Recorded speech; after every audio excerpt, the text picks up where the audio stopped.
आणि पुन्हा एकदा बातमी निलेश लंकेंच्या ट्रॅक्टर रॅली संदर्भातली आहे। खासदार निलेश लंकेंच्या नेतृत्वाखाली ट्रॅक्टर रॅली निघाली आहे। कांदा आणि दुधाला भाव मिळावा या मागणीकरता गेल्या 3 दिवसांपासून हे आंदोलन सुरू आहे।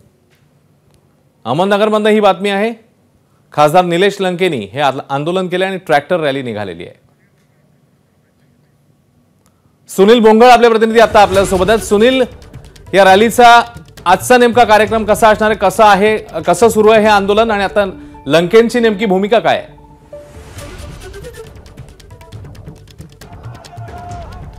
आपण जर बघितलं तर खासदार निलेश लंके यांनी शेतकऱ्यांच्या कांद्याला आणि दुधाला योग्य भाव मिळावा या मागणीसाठी मागच्या 3 दिवसापासून आंदोलन हे सुरू केलेलं आहे आणि त्या अनुषंगाने जर आपण बघितलं तर 3 दिवस कुठल्याही प्रकारचा रिस्पॉन्स जो आहे तो त्यांना अधिकाऱ्यांकडून मिळालेला नाही। त्यामुळे आज त्यांनी ट्रॅक्टर रॅली जी आहे तर ती काढलेली आहे। आपण जर बघितलं तर मोठ्या संख्येनं शेतकरी जे आहेत तर ते या रॅलीमध्ये सहभागी झाल्याचं एकंदरीत पाहायला मिळतं आहे।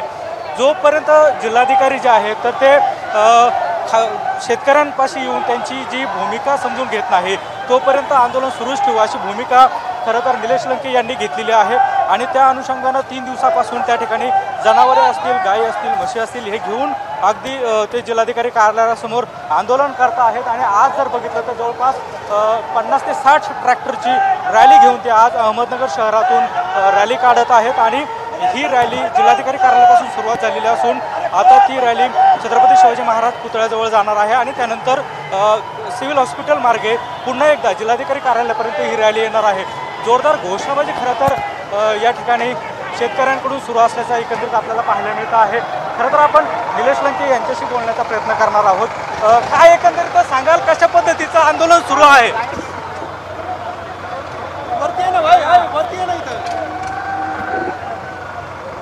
कशा पद्धतीने हे आंदोलन सुरू आहे? आपण रॅली काढल्या आज आम्ही फक्त ट्रॅक्टर रॅली आणि असंख्य आमचे शेतकरी बांधव आज रोडवर उतरलेले आहे। पण हे आंदोलन तीव्र स्वरूपात या आंदोलनाची ठिणगी महाराष्ट्रात पडल्याशिवाय राहणार नाही, कारण शेतकरी हा सर्वांचा आत्मा आहे। जर शेतकऱ्यांना जर त्यांच्या हक्काचं मिळत नसेल तर आम्ही या ठिकाणी अजून सुद्धा मोठ्या प्रमाणात आंदोलन करण्याची आमची तयारी असणार आहे।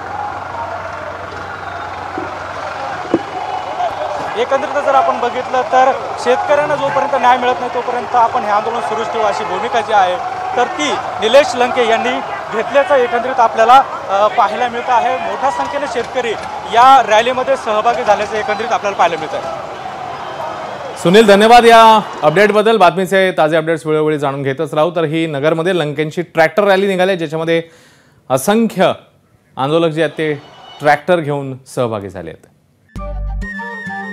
नमस्कार। मनसुद्धा तुझं ही वेगळ्याच प्रकारची मालिका तुम्हा सगळ्यांना खूप आवडली होती। याचा दुसरा सीझन कधी येणार अशी विचारणा झाली। प्रतीक्षा संपली आहे मित्रांनो। येतोय मनसुद्धा तुझाचा दुसरा सीझन।